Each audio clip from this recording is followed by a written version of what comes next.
मेरा नाम रिया है। जैसे ही मैं घर के अंदर दाखिल हुई तो घर में मेहमान बैठे हुए थे। मेहमानों को देखकर मैं दूसरे कमरे में आ गई थी क्योंकि यह अनजान लोग थे और मैं इनको नहीं जानती थी। मुझे लगा कि शायद मेरे पापा के दोस्त की वाइफ होगी या फिर मम्मी की कोई सहेली होगी। थोड़ी देर बाद मम्मी ने मुझे मेरे कमरे में बुलाने भेजा। मैं अपने कपड़े चेंज करने के बाद गेस्ट रूम में चली गई थी जहाँ पर मम्मी पापा के साथ मेहमान बैठे हुए थे। ये एक औरत थी। उनके साथ हमारे पड़ोस की निर्मला आंटी बैठी थी। मैंने निर्मला आंटी को नमस्ते कहा और उसके बाद मैंने मम्मी से कहा, आपने मुझे बुलाया? मम्मी कहने लगी, हाँ बेटा आओ बैठो। मैं मम्मी के बराबर में जाकर बैठ गई। उन्होंने सामने बैठी हुई उस अनजान औरत से कहा, देखिए भाभी जी, ये है मेरी बेटी रिया, अभी अभी कॉलेज से आई है। निर्मला आंटी ने कहा, हमारी रिया बहुत ही अच्छी है, पढ़ाई में भी बहुत इंटेलिजेंट है और घर के काम भी बहुत अच्छे से जानती है। मैं समझ नहीं पा रही थी कि आखिर मेरी तारीफें क्यों की जा रही थी। सामने बैठी इस औरत ने कहा, आपकी बेटी बहुत अच्छी है, बड़ी ही प्यारी है, मुझे बहुत पसंद आई है। उन्होंने मुझे अपने बराबर में बैठने को कहा था। मम्मी ने मुझे इशारा दिया, जा बेटा, जाकर बैठ जाओ। तो मैं उनके बराबर में जाकर बैठ गई थी। उन्होंने मुझसे पूछा, क्या पढ़ रही हो? तो मैंने उनको बताया कि मैं बीकॉम फर्स्ट ईयर कर रही हूँ। उन्होंने कहा, बेटा आगे और पढ़ना चाहती हो? तो मैंने कहा, जी मैं आगे बहुत पढ़ना चाहती हूँ और मेरा सपना है कि मैं नौकरी करूँगी, काबिल बनूँगी। मेरी इस बात को सुनकर वह खामोश हो गई थी। मम्मी ने कहा, नहीं, बस हमारी बेटी आगे नहीं पढ़ेगी। मम्मी की इस बात पर मैंने उन्हें चौंक कर देखा। आखिर उन्होंने ऐसा क्यों कहा? फिर इस औरत ने मुझसे पूछा, तुम्हें खाना बनाना आता है? मैंने कहा, जी आता है।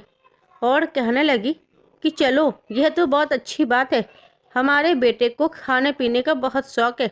फिर वह मेरे बराबर से उठकर खड़ी हो गई और कहने लगी, आप लोग सोच समझकर मुझे जवाब दे दीजिएगा, बाकी की बात हम लोग फ़ोन पर करेंगे। ये कहकर वह हमारे घर से चली गई। उनके साथ साथ निर्मला आंटी भी चली गई थी। मैं मम्मी को गौर से देखने लगी और कहने लगी, मम्मी आखिर यह सब क्या हो रहा है? यह औरत कौन है और मुझसे इतने सारे सवाल क्यों कर रही थी? मम्मी कहने लगी, यह तुम्हारा रिश्ता अपने बेटे के लिए लेकर आई थी। तुम्हें याद है पिछले महीने जब हम लोग प्रमोद अंकल की बेटी की शादी में गए थे, वहाँ उन्होंने तुम्हें देख लिया था। फिर उनको निर्मला के बारे में पता चला कि वह हमारी पड़ोसी है, इसलिए यह निर्मला के थ्रू तुम्हारा रिश्ता लेकर आ गई थी।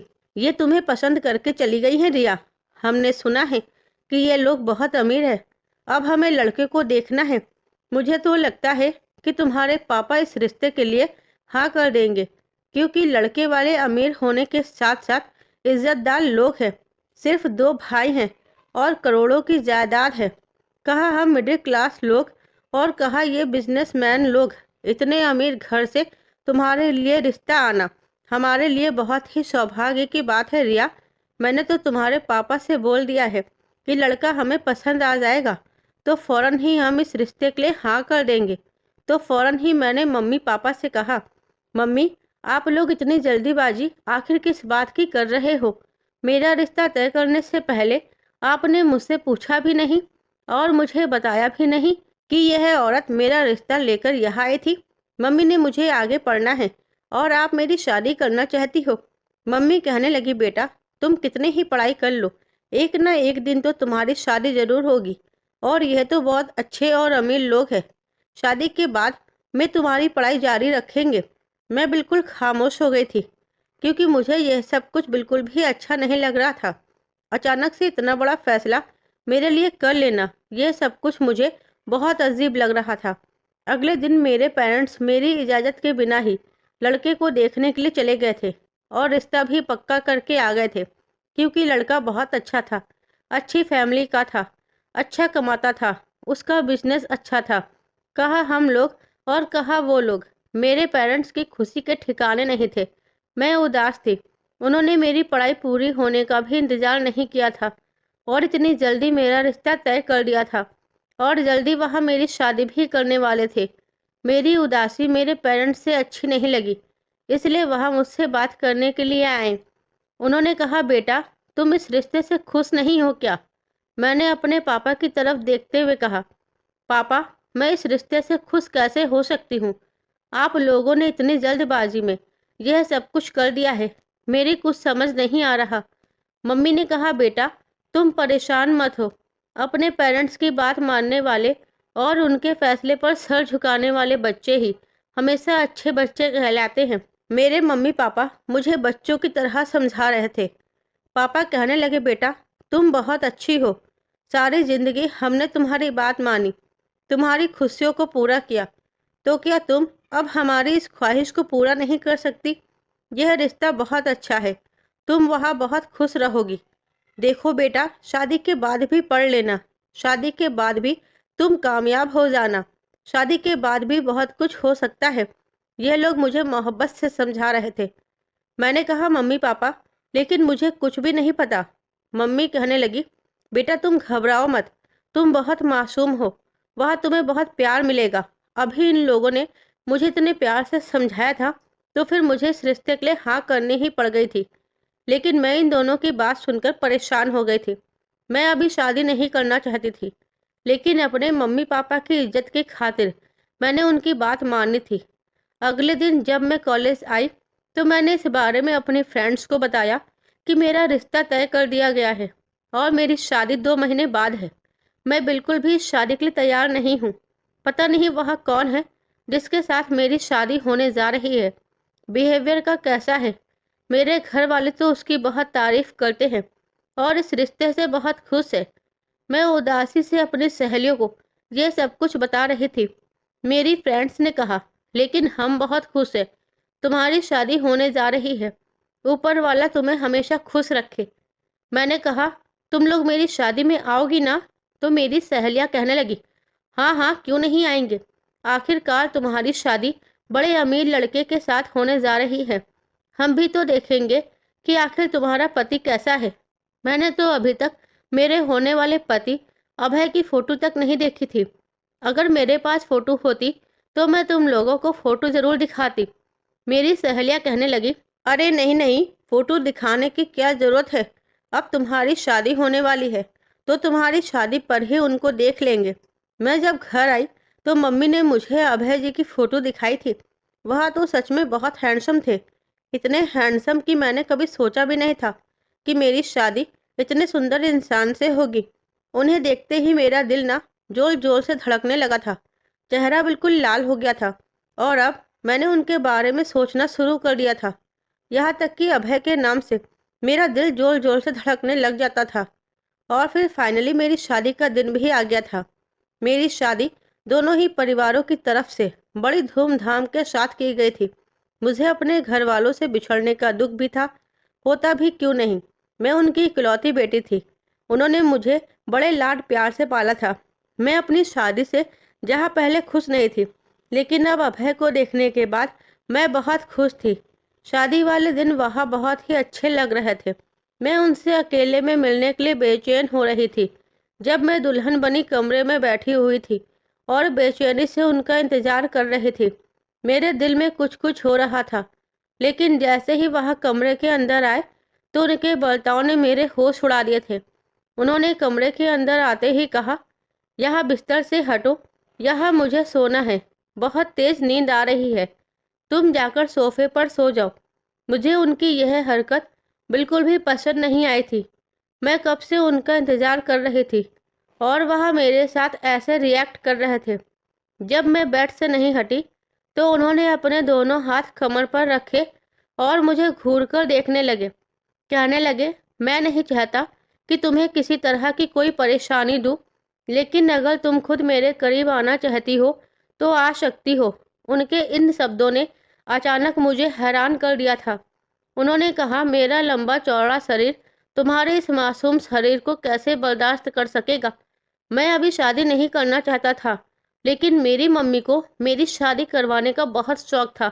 यह शौक उनको ऐसे ही नहीं है, बल्कि वह अपने पोते पोतियों को गोद में खिलाना चाहती है। मैं तुम्हें दिल से कभी भी एक्सेप्ट नहीं करूँगा, क्योंकि मैं शादी करने के बाद जिम्मेदारियों में नहीं बंधना चाहता था। और हाँ, ध्यान से सुन लो कि मुझे तुम में कोई इंटरेस्ट नहीं है, इसीलिए तुम अपना लहंगा समेटकर एक तरफ बैठ सकती हो। तुम्हें मेरे लिए यह सब कुछ करने की कोई ज़रूरत नहीं है। मेरी मम्मी ने जिस मकसद के लिए मेरी तुमसे शादी करवाई है, मैं सिर्फ उसी मकसद को पूरा करना चाहता हूँ। वैसे तो मैं तुम्हारे करीब नहीं आना चाहता था, लेकिन तुम्हारे चेहरे पर छाई हुई शादी की खुशी बता रही है कि तुम यही चाहती हो जैसा मेरी मम्मी चाहती हैं। तो फिर मैं तुम दोनों की खुशी को एक साथ पूरा कर देता हूँ। मैं अपने पति की यह बात सुनकर हैरान रह गई थी। वह मेरे करीब आए, उन्होंने मुझसे अपना हक वसूल किया और फिर उसके बाद वह गहरी नींद में करवट बदलकर सो गए थे और मैं बैगानों की तरह उन्हें देखती रह गई थी। मैं बहुत उदास हो गई थी। मुझे पता था कि मेरे दिल में अपने पति के लिए जितनी मोहब्बत पैदा हो गई है, उस हिसाब से उनके दिल में मेरे लिए बिल्कुल मोहब्बत नहीं थी। यह सब मेरे साथ क्या हो गया? मैं सारी रात सो नहीं पाई थी। मेरे चेहरे पर बिल्कुल उदासी छाई हुई थी और मेरा पति सुकून की नींद सो रहा था। दिन निकला तो मैं कमरे से बाहर चली गई। मेरा दिल बहुत घबरा रहा था। जब फ्रेश होकर बाहर आई तो सामने ही डाइनिंग टेबल पर मेरी सास नाश्ता लगवा रही थी। मुझे अकेले कमरे से बाहर निकलता हुआ देखकर उनके लबों पर मुस्कुराहट बिखर गई थी। मैंने उनका आशीर्वाद लिया। उन्होंने मुझे गले से लगाया और कहने लगी, बेटा बहुत प्यारी लग रही हो। और यह अभय कहाँ है? उठा नहीं है? अभी तो मैंने नज़र झुकाकर उन्हें जवाब दिया, जी नहीं, अभी वह सो रहे हैं। मेरी सास कहने लगी, यह लड़का भी ना अभी तक सो रहा है। अच्छा बेटा, तुम मेरे पास आकर बैठो। यह कहकर उन्होंने मुझे अपने बराबर में बैठा लिया और मेरे साथ बातें करने लगी। मैं उनके साथ बातें कर रही थी, मगर बार बार मेरा ध्यान अपने पति के रात वाले बिहेवियर पर जा रहा था, क्योंकि उनके बिहेवियर ने मेरा दिल तोड़कर रख दिया था और साथ ही मुझे हैरान भी कर दिया था। मैं अपनी सास की बातों का जवाब नहीं दे पा रही थी। मेरा दिल बहुत ज़्यादा उदास और परेशान था। शायद मेरे चेहरे पर छाई हुई उदासी देखकर वह समझ गई थी कि मैं परेशान हूँ।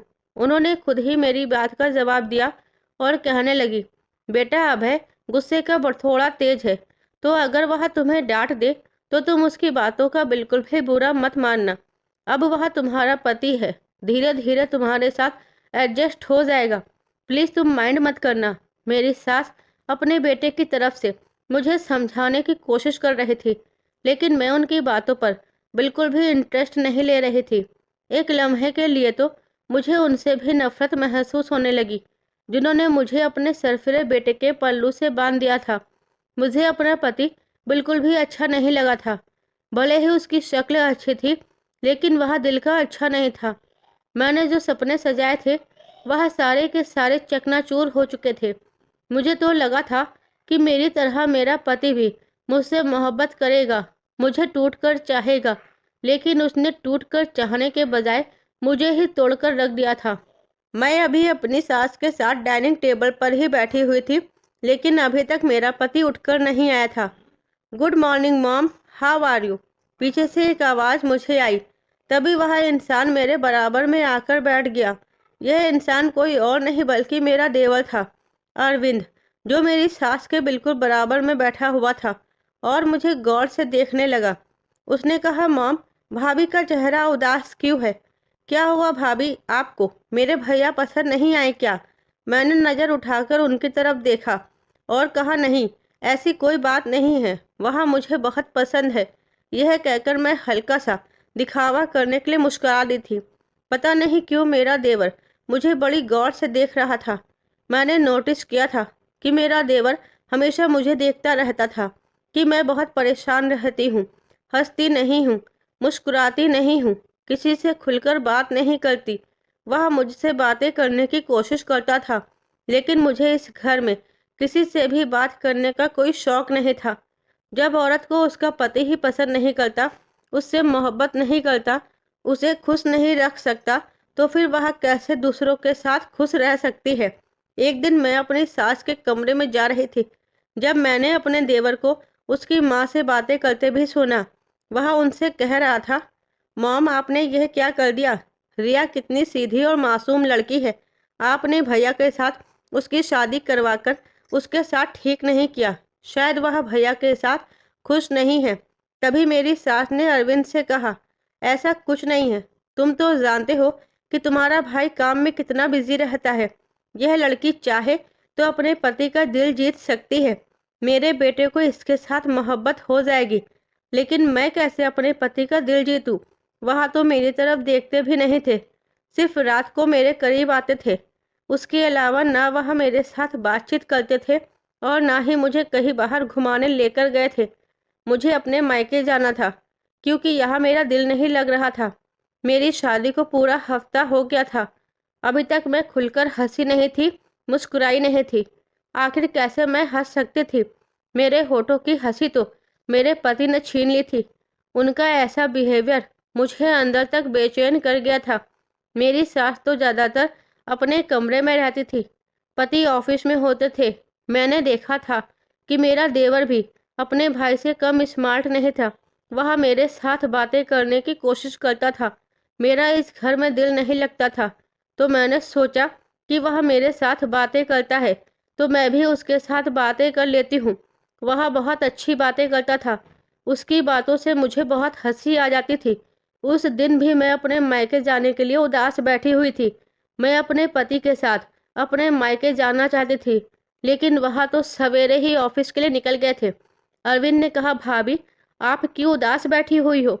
मैंने उन्हें बताया कि मैं अपने मायके जाना चाहती हूँ, लेकिन कैसे जाऊँ? अरविंद कहने लगा, भाभी चलिए, मैं आपको आपके घर छोड़ देता हूँ। मैं जानता हूँ कि भैया आपको खुश नहीं रखते। भैया का बर्ताव आपके साथ बिल्कुल भी अच्छा नहीं रहता, लेकिन आपको फिक्र करने की कोई ज़रूरत नहीं है।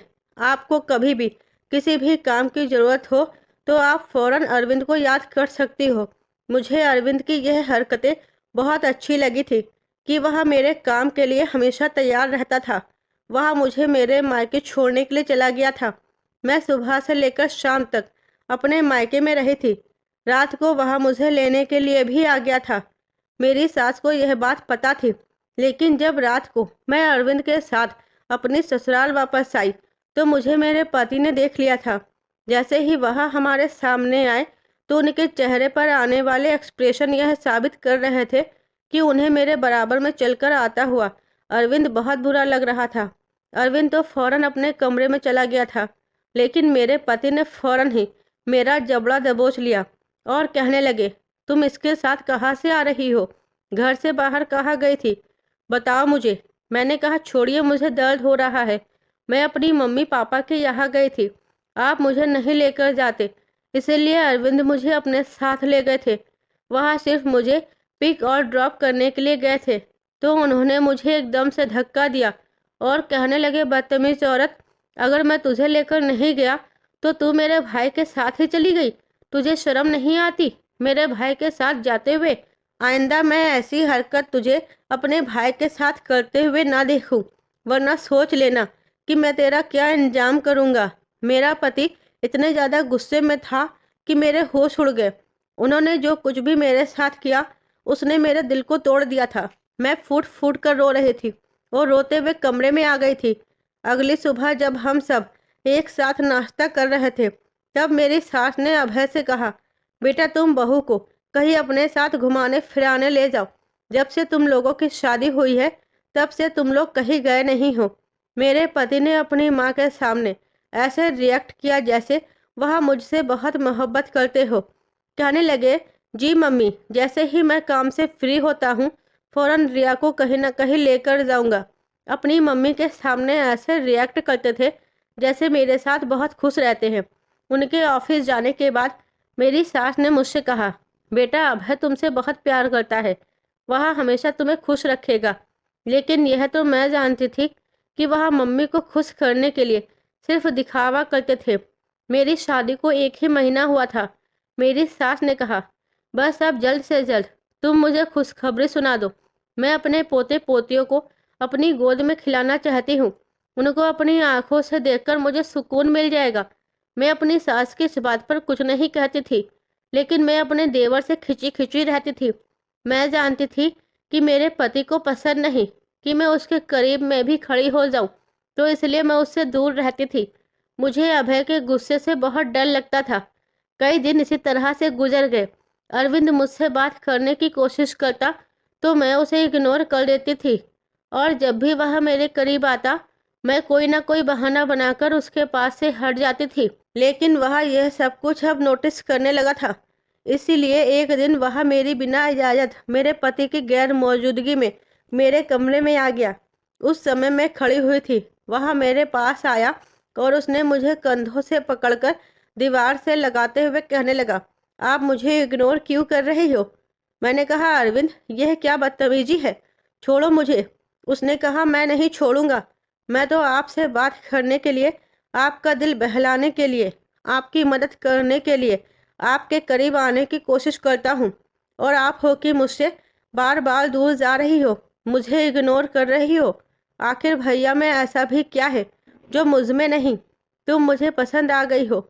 मैं जानता हूँ कि भैया का बिहेवियर तुम्हारे साथ अच्छा नहीं है। अगर वह तुम्हारे साथ अच्छा नहीं करते तो मैं तुम्हें खुश रखने की कोशिश तो करता हूँ, लेकिन तुम्हें मेरी कदर नहीं है। मैं तो उसकी बातें सुनकर हैरान रह गई थी और घबरा गई थी। मैंने उसके हाथों को अपने कंधों से हटाते हुए कहा, ये तुम क्या कर रहे हो? प्लीज़ दूर हो जाओ मुझसे, मेरे पास मत आओ, निकल जाओ मेरे कमरे से। मैं उस पर गुस्सा करने लगी थी। वह कमरे से बाहर निकलने के लिए बार बार कहने लगी थी। इतने में अरविंद मुझसे कहने लगा, सॉरी रिया, मैं अपने ऐसे बिहेवियर के लिए तुमसे माफ़ी मांगता हूँ, लेकिन मैं क्या करूँ? तुम मुझे इग्नोर कर रही हो। यह सब कुछ मुझे पसंद नहीं आ रहा। मुझे नहीं पता था कि तुम मुझे पसंद आ जाओगी। भैया तुम्हारे साथ सच में बहुत बुरा कर रहे हैं। अरविंद की बात सुनकर मेरी आंखों में आंसू आ गए थे। मैं ना जाने क्यों इस बात पर उसके गले से लग कर रोने लगी थी। उसने मेरे कंधे पर तसल्ली भरकर हाथ रखा और उसके प्यार भरे शब्द मेरे दिल को छू गए थे, लेकिन फिर भी मैं उसे खुद से दूर कर रही थी। इतने में ही अभय कमरे के अंदर आ गए, जिन्हें देखकर मेरे पैरों तले से जमीन निकल गई। अरविंद मुझसे 2 कदम पीछे हट गया था और अपने भैया की तरफ देखकर कहने लगा, भैया, मैं आपसे ही मिलने आया था, लेकिन आप कमरे में नहीं थे। और उसने फौरन ही बात बदल दी थी। थोड़ी देर पहले तक तो वह बड़े अजीब अंदाज में मुझसे बात कर रहा था। दोनों भाई आपस में अपने काम के बारे में कुछ बात करने लगे और मैं हैरानी से एक तरफ खड़ी हो गई थी। मेरे पति अपने भाई से बातें कर रहे थे, लेकिन उनकी नज़र बार बार मेरी तरफ आ रही थी, क्योंकि वह मुझे अरविंद के नज़दीक खड़े हुए देख चुके थे। अब अभय ने अरविंद के कमरे से जाने के बाद मुझे बेड पर जोर से धक्का दिया और मेरे बाल पकड़ते हुए कहने लगे, तुम अरविंद के इतने करीब क्या कर रही थी? तुम्हें थोड़ी भी शर्म नहीं आई? अभी तो तुम्हें इस घर में आए हुए कुछ ही दिन हुए हैं। पहले भी मैं तुम्हें वार्न कर चुका हूँ, लेकिन आज फिर तुमने वही हरकत दोहराई है। मैं हैरानी से अभय की तरफ देख रही थी, जो फिर से मुझ पर इतना बड़ा इल्ज़ाम लगा चुके थे, जबकि मेरा उनके भाई से कोई लेना देना नहीं था। दूसरी तरफ मैं अरविंद की वजह से बहुत परेशान थी। अगले दिन मैं किचन में काम कर रही थी और अभय का घर में आने का समय होने वाला था, जब मेरी सास किचन में आई और कहने लगी, बेटा, तुम अभी तक यहाँ हो? तुम्हें तो अपने कमरे में होना चाहिए। देखो, पति के आने से पहले थोड़ा सच संवर कर रहना चाहिए, ताकि घर में दाखिल होते ही उसका अपने पति पर दिल आ जाए। तुम तो मेरे बेटे के लिए थोड़ा भी तैयार नहीं होती। देखो, ऐसा करने से पति खुश हो जाता है। चलो जाओ अपने कमरे में और अच्छे से तैयार होकर वापस आओ। मैं अपनी सास के कहने पर खामोशी से अपने कमरे में आ गई थी। मेरा तैयार होने को दिल नहीं कर रहा था। मैंने फिर भी सिंपल से कपड़े निकालकर पहन लिया और हल्का फुल्का मेकअप कर लिया, जिसमें मैं काफ़ी सुंदर लग रही थी। जब कमरे का दरवाज़ा खुला, मुझे यही लगा कि अभय आए होंगे, लेकिन जब मुझे भारी कदमों की आहट अपने पीछे से सुनाई दी, तो मैंने शीशे में अपनी नज़रें उठाकर देखी। मेरे पीछे अरविंद खड़ा हुआ था। मैंने मुड़कर उसकी तरफ देखा। अरविंद मुस्कुराकर मेरी तरफ देखने लगा। मैंने कहा, तुम यहाँ क्या कर रहे हो? उसने कहा, देखो रिया, मुझे तुमसे एक बहुत ज़रूरी बात करनी है। वह मुझसे नरमी से बात कर रहा था। मैं उसको इस समय अपने कमरे में देखकर थोड़ा परेशान हो गई थी। मैंने कहा, देखो, इस समय अभय के आने का समय है। तुम्हें जो भी कहना है अभय के सामने ही कहना। क्योंकि उस दिन वाली बातें मुझे अच्छी तरह से याद थी। मेरे पति ने मुझे कितना बुरा भला कह दिया था, और इससे पहले भी। इस वजह से मैं अपने पति की गैर मौजूदगी में अपने देवर के साथ किसी भी तरह की कोई बात नहीं करना चाहती थी। मैंने अरविंद को साफ साफ मना कर दिया, लेकिन उन्होंने अचानक मेरे हाथों को अपने हाथों में ले लिया। मैंने कहा, यह तुम क्या कर रहे हो? मैं घबरा गई थी। उसने कहा, देखो, मैं तुमसे बहुत मोहब्बत करने लगा हूँ। मैं जानता हूँ कि भैया को तुम्हारी कदर नहीं है, बस इसीलिए मुझे तुमसे हमदर्दी होती है, और यही वजह है कि मेरे दिल में यह हमदर्दी मोहब्बत बन गई है। मैं तुम्हें बहुत टूट कर चाहता हूँ, और यह बात तुम बहुत अच्छे से जान लो। मेरे भैया से डाइवोर्स ले लो, मैं तुम्हें अपनी ज़िंदगी में शामिल कर लूँगा। मैं तुम्हारे बिना नहीं रह सकता। मैं तुम्हें अपनी भाभी नहीं मानता, बल्कि तुम्हें अपनी मोहब्बत मानता हूँ। अबे भैया कभी भी तुम्हें खुश नहीं रखेंगे, क्योंकि वह किसी और लड़की से मोहब्बत करते हैं, जो कि उन्हें छोड़कर जा चुकी है। यही वजह है कि उनकी ज़िंदगी में तुम्हारी कोई अहमियत नहीं है। सिर्फ मम्मी के कहने पर ही उन्होंने तुमसे अपनी नस्ल आगे बढ़ाने के लिए शादी की है। जैसे ही तुम उनका बच्चा पैदा करके उनको दे दोगी, वह तुम्हें अपनी ज़िंदगी से खुद ब खुद निकाल देंगे। उनके साथ ज़िंदगी बर्बाद करने से अच्छा है तुम मेरे साथ शादी कर लो। तुम्हारी जो भी ख्वाहिश होगी मैं सारी की सारी पूरी करूँगा। मैं तुमसे बहुत मोहब्बत करूँगा। मैंने कहा, अरविंद प्लीज़ मुझे यहाँ से जाने दो। मैं उसे खुद से दूर करने की कोशिश करने लगी, लेकिन वह बहुत मजबूती से मेरे हाथ को पकड़कर खड़ा हुआ था। मैं नहीं जानती थी क्या ठीक है और क्या गलत है, लेकिन ना जाने क्यों उसकी बातों का असर मुझ पर होने लगा था। अरविंद तो अपनी बात पूरी करने के बाद कमरे से बाहर जा चुका था, लेकिन मैं बार बार उसकी बातों के बारे में सोच रही थी। मुझे उसका ख्याल आ रहा था कि कितनी मोहब्बत से वह मेरे साथ बातें कर रहा था, जबकि मेरे पति ने तो अब तक मुझे मोहब्बत भरी नज़र से देखा भी नहीं था। मैं तैयार होकर कमरे से बाहर आ गई थी। मेरी सास मुस्कुराकर कहने लगी, बहुत सुंदर लग रही हो बेटा। अगर तुम ऐसे ही अच्छा तैयार होती रही तो बहुत जल्द मेरा बेटा तुमसे मोहब्बत करने लग जाएगा। मैं दिल ही दिल में कहने लगी, मुझे अब आपके बेटे की मोहब्बत चाहिए ही नहीं। इतने में मेरे पति मुस्कुराते हुए घर में दाखिल हुए और उन्होंने अपनी माँ का आशीर्वाद लिया। फिर उसके बाद अपनी माँ के बराबर में जाकर बैठ गए। वहाँ पर अरविंद भी मौजूद था। उन्होंने अपने भाई से कहा, और अरविंद, तुम्हें यहाँ से जाना नहीं है? मैं क्या देख रहा हूँ कि कई दिनों से तुम यहाँ ही रह रहे हो। नाना नानी वहाँ पर तुम्हारा इंतजार कर रहे हैं। दरअसल मेरा देवर बचपन से ही अपने ननिहाल में पला बड़ा था। वो यहाँ बहुत कम आता जाता था, लेकिन इधर हमारी शादी में जब से आया था, तब से उसका यहाँ से जाने का मन नहीं कर रहा था। मेरी सास खाना खाने में बिजी थी। अरविंद ने अजीब नज़रों से एक बार मेरी तरफ देखा और फिर खाना खाने में बिजी हो गया। तभी अभय खाना खाने के बाद कहने लगे, रिया, मैं कमरे में जा रहा हूँ, मेरे लिए एक कप कॉफ़ी बना देना, मैं बहुत ज़्यादा थक गया हूँ। उन्होंने अपने भाई से कहा, कल मैं भी अपनी पत्नी को लेकर नाना नानी के यहाँ जाऊँगा, तुम वह कॉल करके बता देना। मैं भी अपनी पत्नी को अपने नाना नानी से मिलवाना चाहता हूँ। और इसके बाद वह अपने कमरे में चले गए थे। मुझे खुशी हुई थी कि उन्होंने मुझे मेरी पत्नी कहकर पुकारा था। यही मेरे लिए बहुत था। मैं किचन में जाकर अपने पति के लिए कॉफ़ी बनाने लगी तो मैंने देखा कि किचन में अरविंद खड़ा हुआ था। उसने कहा, तो फिर तुमने क्या सोचा है रिया? मैंने मुड़कर उसकी तरफ देखा, जो कि अब बिल्कुल मेरे सामने आ चुका था। मैंने उसको कोई भी जवाब नहीं दिया। उसने कहा, प्लीज़ बताओ ना, मुझे मेरी बात का जवाब दो, तुमने क्या सोचा है? मैंने कहा, फिलहाल तो तुम खामोश रहो। अभी मेरी शादी को 2 महीने भी नहीं हुए हैं। ऐसे में कोई ऊंच नीच हो गई तो सब मुझ पर ही सवाल उठाएंगे। अरविंद ने तभी मुझे मेरे कंधों से पकड़ लिया और मेरा चेहरा अपनी तरफ कर लिया। कहने लगा, तुम्हें मेरी बात समझ क्यों नहीं आ रही? मैं तुमसे बहुत मोहब्बत करने लगा हूँ। तुम्हारे लिए मैं सबसे लड़ जाऊंगा और कभी तुम्हारी इज्जत पर आँच नहीं आने दूंगा।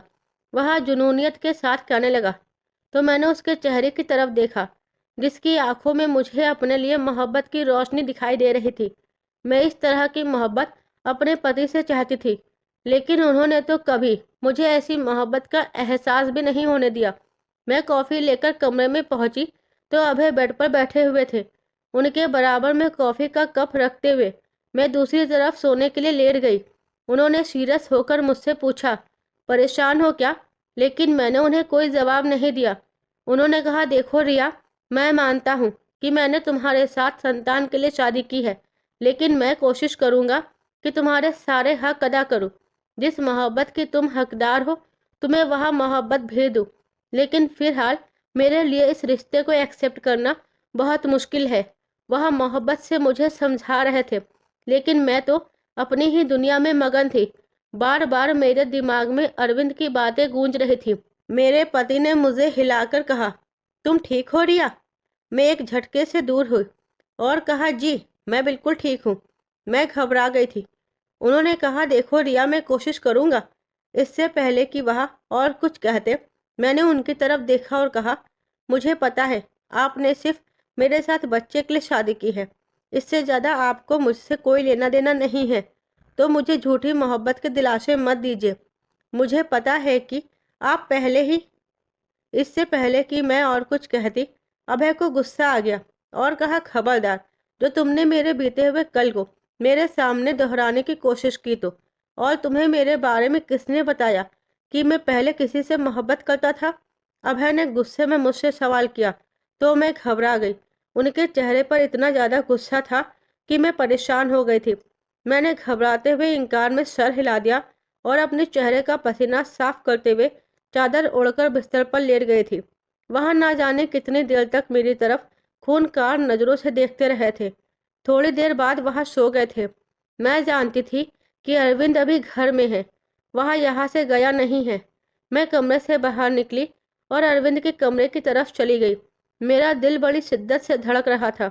ना जाने क्यों अरविंद का मोहब्बत से बात करना मुझे बहुत अच्छा लगा था, जबकि अभय ने तो इस तरह से मुझसे एक भी बार बात नहीं की थी। मैंने धीरे से दरवाजे पर दस्तक दी तो अरविंद ने फौरन ही दरवाजा खोल दिया था। कहने लगा, तुम इतनी रात को यहाँ पर क्या कर रही हो? मैं उसके गले लग गई, फूट फूट कर रोने लगी। मैंने कहा, अरविंद, मुझे बहुत डर लगता है। अभय मुझे बहुत डांटते हैं। मुझे उनके साथ शादी भी नहीं करनी चाहिए थी।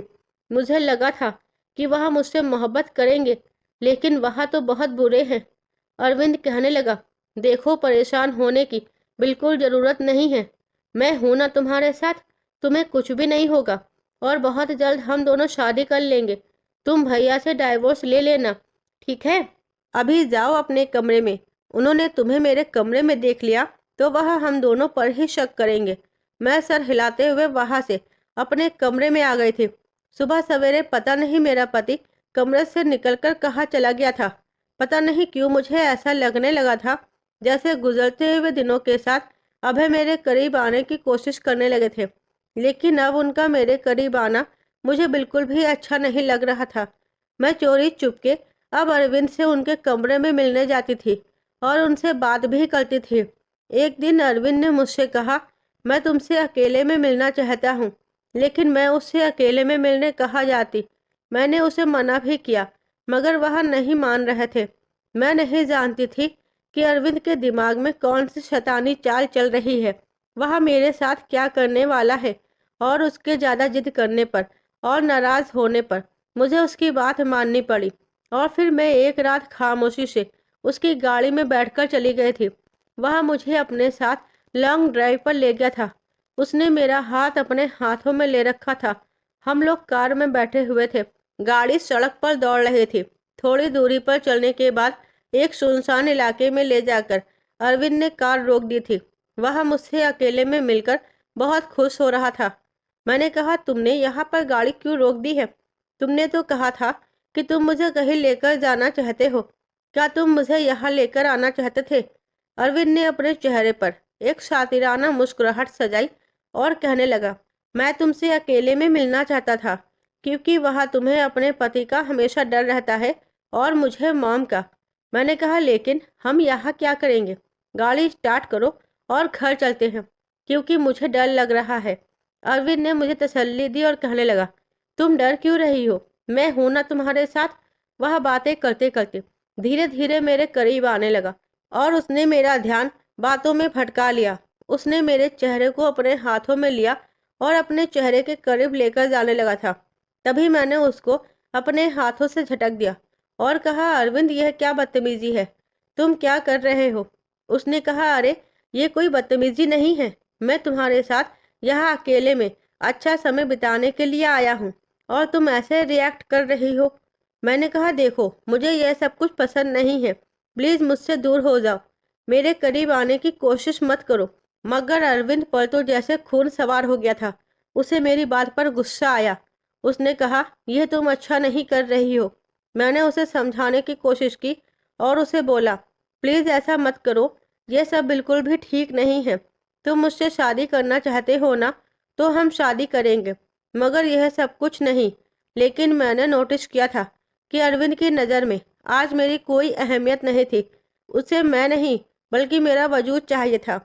वह बार बार मुझे अपने करीब करने की कोशिश कर रहा था, लेकिन एक बार भी मैंने उसकी बात नहीं सुनी थी। जब उसने देखा कि मैं उसकी बात नहीं मान रही हूँ, तो उसने मेरे साथ ज़बरदस्ती करनी शुरू कर दी। वह मेरे दुपट्टे को हटाने की कोशिश कर रहा था, लेकिन मैंने खुद पर कंट्रोल नहीं किया और मैं उसके मुंह पर एक जोर थप्पड़ मार चुकी थी। मेरा थप्पड़ मारने पर वह हैरान रह गया था। यह थप्पड़ शायद उसके ईगो पर जाकर लगा था। वह बिल्कुल खामोश हो गया था। उसे गुस्सा आया और गाड़ी को तेज रफ्तार में चलाते हुए मुझे वापस घर लेकर आ गया था। मुझे उसकी यह हरकत बिल्कुल भी अच्छी नहीं लगी थी। मेरी आंखों में आंसू थे और मैं घर में दाखिल हो रही थी और अरविंद समझ गया था कि मैं अब उससे बात नहीं करूंगी। इसलिए वह मुझे मनाने के लिए पीछे से आवाज़ लगाने लगा और फिर मेरे आगे आ गया। मुझे माफ़ कर दो प्लीज़। लेकिन मैंने उसकी एक नहीं सुनी और मैं फ़ौरन अपने कमरे में आ गई थी। मैंने देखा कि कमरे के अंदर मेरे पति जाग रहे थे। उन्हें लगा कि मैं किचन से आ रही हूँ। अब ना जाने क्यों मैं कई दिनों से उनके अंदर बदलाव महसूस कर रही थी। वह जब भी ऑफिस से घर आते तो मेरे लिए कोई ना कोई खाने पीने का सामान लेकर आया करते थे और रात को मेरे साथ बैठकर बातें करने की कोशिश करते थे और हर बार बात करते समय यही कहते थे कि तुम कभी मेरा साथ मत छोड़ना, तुम बहुत अच्छी हो। हर बार उनकी बातों में मेरी तारीफ होती थी। ना जाने क्यों मेरा ध्यान अब अरविंद की तरफ से बिल्कुल भी नहीं जा रहा था। क्या मेरा पति बदलने लगे थे? क्या उन्हें मुझसे मोहब्बत हो गई थी? मैं यह सब समझ नहीं पा रही थी। लेकिन अरविंद, उसने जो मेरे साथ किया था, मैं उसकी वजह से बहुत नाराज थी। वह मुझे बार बार परेशान कर रहा था, बार बार मुझे ब्लैकमेल कर रहा था कि अगर तुमने मेरी बात नहीं मानी, मुझे माफ़ नहीं किया, तो अच्छा नहीं होगा। मैं तुम्हें घर से भगा कर ले जाऊंगा, फिर तुम बदनाम हो जाओगी। मगर मैं अभी भी उसकी बातों को इग्नोर करने की कोशिश कर रही थी।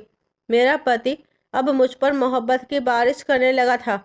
वह मेरी इतनी केयर करने लगा था कि मुझे अब उससे मोहब्बत होने लगी थी। उसकी मोहब्बत देखते हुए मुझे अरविंद की मोहब्बत समझ नहीं आ रही थी। लेकिन मैं तो अरविंद के साथ भी मोहब्बत की बातें कर चुकी थी।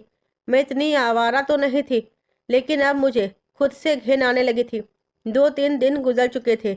अरविंद बार बार मुझसे कह रहा था कि मुझे तुमसे बात करनी है, लेकिन उसकी कोई बात भी मैं नहीं सुन रही थी। मैंने उसको बोल दिया कि मुझे तुमसे कोई बात नहीं करनी। अब अरविंद को गुस्सा आ रहा था। दोपहर का समय था। मेरी सास आज घर में मौजूद नहीं थी, जबकि अभय तो इस समय ऑफिस में ही होते थे। अरविंद मेरे कमरे में दाखिल हुआ। सामने ही मैं खड़ी हुई थी। उसने गुस्से से मेरे बाजू पकड़कर मुझे अपनी तरफ खींच लिया और कहने लगा, मैं तुमसे मोहब्बत करता हूँ। तुम्हें ये बात समझ क्यों नहीं आती? मैंने तुमसे कहा है कि भैया से डाइवोर्स लो, तो तुम अभी तक डाइवोर्स क्यों नहीं ले रही हो? मैंने गुस्से में अरविंद से खुद को छुड़ाते हुए कहा, क्योंकि मुझे उनसे डाइवोर्स नहीं लेना है। मैं उनसे मोहब्बत करने लगी हूँ और मुझे समझ आ गया है कि तुम सिर्फ मेरा इस्तेमाल करना चाहते हो। अगर तुम भी मुझसे मोहब्बत करते तो उस दिन गाड़ी में। ये कहकर मैं खामोश हो गई थी। अरविंद ने कहा कि तुम पागल हो गई हो क्या? किस तरह की बातें कर रही हो? तुम तो मुझसे मोहब्बत करती हो। मैंने उसको पीछे की तरफ धक्का दिया और कहा, चले जाओ यहाँ से। मैं तुमसे मोहब्बत नहीं करती। मैं अपने पति से डाइवोर्स नहीं लूंगी। यह कहकर मैंने अरविंद से दूर होने की कोशिश की, लेकिन अरविंद मेरे करीब आ चुका था। उसने कहा, नहीं, तुम ऐसे कैसे उस हवै से मोहब्बत कर सकती हो? तुम तो सिर्फ मेरी हो। वह गुस्से में बोल रहा था। इतने में ही अचानक जोर से दरवाजा खुला। दरवाजे पर अभय खड़े हुए थे, जो खूंखार नजरों से हम दोनों की तरफ देख रहे थे। वह अपने भाई की तरफ गए। इससे पहले वह अरविंद से कुछ कहते, उन्होंने उसके मुंह पर घूंसा मार दिया और कहा, तुम्हें शर्म नहीं आती अपने भाई के पीठ में छुरा भोंकते हुए? इससे पहले अरविंद कुछ कहता, अभय ने कहा, मैंने तुम्हें हमेशा अपना सगा भाई समझा, दफा हो जाओ मेरी आंखों के सामने से। यह कहकर अरविंद ने उन्हें गुस्से में देखा और कमरे से बाहर निकल गया। मैं फौरन ही अभय के कदमों में जाकर रोने लगी। मैंने कहा, मुझे माफ कर दो, मैंने आपके साथ बेवफाई की है, लेकिन मैं आपसे मोहब्बत करने लगी हूँ। शायद यह मेरी गलत फहमी थी कि आप मुझे मोहब्बत नहीं दे सकते, इज्जत नहीं दे सकते, और मुझे यह सब चाहिए था, जिसकी वजह से मैं अरविंद की तरफ चली गई थी। लेकिन मैं वादा करती हूँ, मैं दोबारा ऐसा नहीं करूँगी। अभय ने मेरे जुड़े हुए हाथों को पकड़ा और मेरे आंसू साफ करते हुए कहने लगे, तुमने कुछ नहीं किया है। मैं जानता हूँ कि तुम ऐसी लड़की नहीं हो।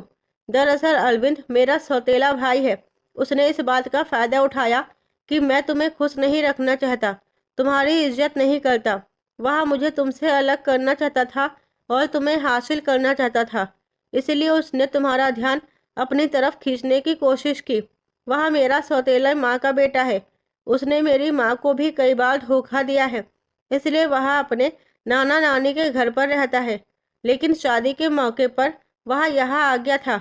मुझे नहीं पता था कि वह अब दोबारा से कोई चाल चलने वाला है। गलती मेरी ही है। अगर मैं शुरू में तुम्हारे साथ इज्जत और मोहब्बत से पेश आता तो शायद उसे यह सब करने का मौका नहीं मिलता। तुम भी मुझे माफ़ कर दो रिया।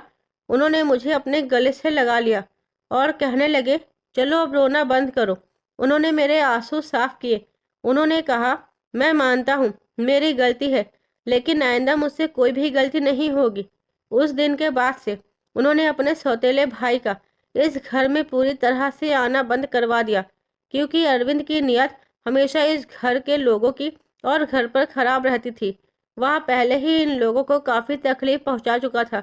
अभी वह मुझे अपनी ज़िंदगी में शामिल करके मेरे पति को यह दिखाना चाहता था कि तुम्हारी हर एक चीज़ पर मेरा कब्जा है। ऊपर वाले ने समय से पहले मेरी आंखें खोल दी थी और कोई बड़ी गलती करने से पहले मुझे बचा लिया था। मेरे पति का बिहेवियर मेरे साथ बिल्कुल ठीक हो गया। अब उनसे मुझे मोहब्बत मिलती है, इज्जत भी मिलती है और वह मेरा बहुत ख्याल रखते हैं। मैं उनके साथ बहुत खुश हूँ। लेकिन जब भी मुझे अपनी बीती हुई ज़िंदगी के बारे में याद आता है तो मुझे खुद पर बहुत गुस्सा आता है कि मैं बड़ी आसानी से अरविंद की बातों में आ गई थी। दोस्तों, मैं आपसे यही कहना चाहूँगी कि अपनी शादी के बाद थोड़ा खुद को और अपने पति को समय दीजिए, क्योंकि हो सकता है किसी कारणवश आप दोनों एक दूसरे को ठीक से ना समझ पा रहे हो। लेकिन कुछ दिन या कुछ महीनों में आप लोगों के बीच की जो दूरियां हो और जो गिले शिकवे हो शायद ख़त्म हो जाए। लेकिन कभी भी किसी तीसरे व्यक्ति को अपनी ज़िंदगी में आने का मौका मत दीजिए, क्योंकि हर कोई यहाँ अब आपका फ़ायदा ही उठाना चाहता है। इसलिए जो गलती मैंने अपने बीते हुए समय पर की है, उम्मीद करती हूँ कि उन गलतियों को आप कभी ना दोहराएं। दोस्तों, उम्मीद करती हूँ आपको मेरी कहानी पसंद आई होगी। कहानी पसंद आई है तो वीडियो को लाइक करें, चैनल पर नए हैं तो चैनल को सब्सक्राइब करें, साथ ही बेल आइकन को प्रेस करें, जिससे वीडियो की अगली अपडेट सबसे पहले आपको मिले।